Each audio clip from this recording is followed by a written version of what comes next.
குரு சரணம். சில பேர் சாபம் வைப்பாங்க. சாபம் எதுக்கு வைக்கிறான்னே தெரியாது. நியாயம் இருக்குதா இல்லையா தெரியாது.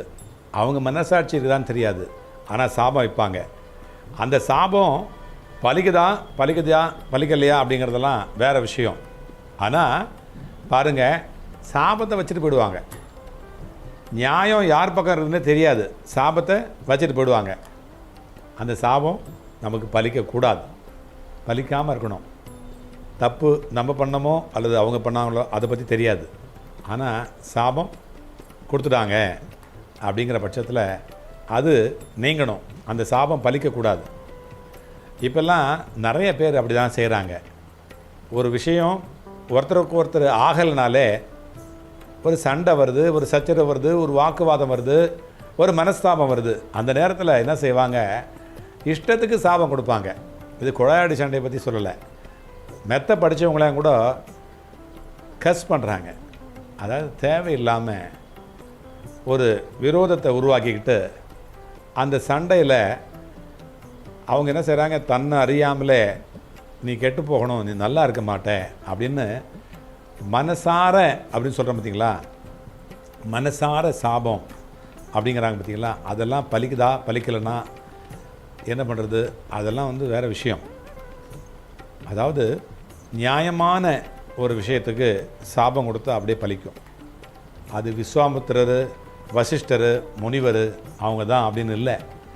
சாதாரணமாக இருக்க குடி மகன்கள், சாதாரணமாக இருக்கிற சாமானியர்கள் கூட பாதிக்கப்பட்டாங்கன்னா அந்த பாதிப்பினால் மனசார ஒரு விஷயத்தை சொல்லி இவங்க நல்லா இருக்க மாட்டாங்கப்பா, நம்மளை ஏமாற்றிட்டாங்க, நம்மளை அவங்க வருத்தப்பட வச்சாங்க அப்படின்னு சொன்னாக்கா கண்டிப்பாக அது பலிக்கும். நான் சொல்கிறது அந்த மாதிரி சாபத்தை தான் நான் சொல்கிறேன். இந்த சாபத்திலேருந்து கூட நம்மளால் விடுபட முடியும். விடுபட முடியும்னா மந்திரத்தை சொல்லிவிட்டு நம்ம தப்பு செஞ்சுட்டு எல்லாரையும் ஏமாற்றிட்டு இந்த மந்திரத்தை சொன்னால் அதுலேருந்து விடுபட்டுட முடியும் அப்படின்னு நான் சொல்ல வரல. முதல்ல இந்த சாபங்கள்லேருந்து, இந்த பாபங்கள்லேருந்து விடுபடணும்னா மனசாட்சியோடு இருக்கணும். மனசாட்சியோடு இருக்கணும். மனசால் நம்ம பாதிக்கப்படணும். அவங்களுக்கு நான் துன்பத்தை ஏற்படுத்திட்டேன், அவங்களுக்கு நான் கஷ்டத்தை கொடுத்துட்டேன் அப்படின்னு அவங்க வருத்தப்படணும். நான் தப்பு செஞ்சிட்டேன் அப்படிங்கிறத உணரணும். அதை அவங்கள்ட்ட சொல்லணும், மன்னிப்பு கேட்கணும். அந்த மன்னிப்பு கேட்ட பிறகு இந்த மந்திரத்தை சொல்லணும். சொன்னாக்கா கண்டிப்பாக அவங்க இந்த சாபத்திலேருந்து விடுபடக்கூடிய நல்ல வாய்ப்பை அவங்க பெறுவாங்க. இந்த மந்திரம் ரொம்ப சிம்பிளான மந்திரம், ஆனால் சூப்பராக வேலை செய்யும். அதுதான் இதில் இருக்க ஸ்பெஷாலிட்டி.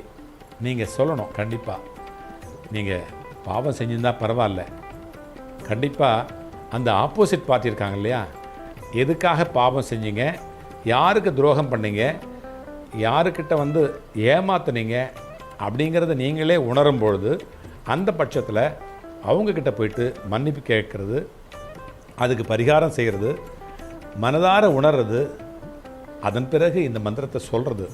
இப்படி சொன்னால் இந்த பாவம் இங்கேயே இந்த ஜென்மத்திலேயே இப்போவே கழிஞ்சிடும். அதை தான் நான் சொல்ல வரேன். அந்த மந்திரத்தை நீங்கள் சொல்லுங்கள். நான் ஏற்கனவே சொன்னேன் அந்த வழிமுறைகளை கடைப்பிடிங்க. ஓம் தசரத புத்திராய வித்மஹே சீதா வல்லபாய தீமஹி தன்னோ ராம பிரசோதயாத். இதுதான் மந்திரம். இதை குறைஞ்சபட்சம் 9 முறை ஒரு நாளைக்கு சொல்லுங்கள். காலையில் குளிச்சுட்டு நடுவீட்டில் போயிட்டு தூப தீபம் ஏற்றி வழிபாடு பண்ணும்பொழுது ராமரை நினச்சிக்கிட்டு இந்த மந்திரத்தை சொல்லுங்கள். கண்டிப்பாக இந்த பாவத்திலேருந்து, சாபத்திலேருந்து நமக்கு சாப விமோச்சனை கிடைக்கும், பாப விமோச்சனை கிடைக்கும். கண்டிப்பாக சொல்லுங்கள். 100% ஜெயிப்பீங்க. ஓம் சாய்ராம்.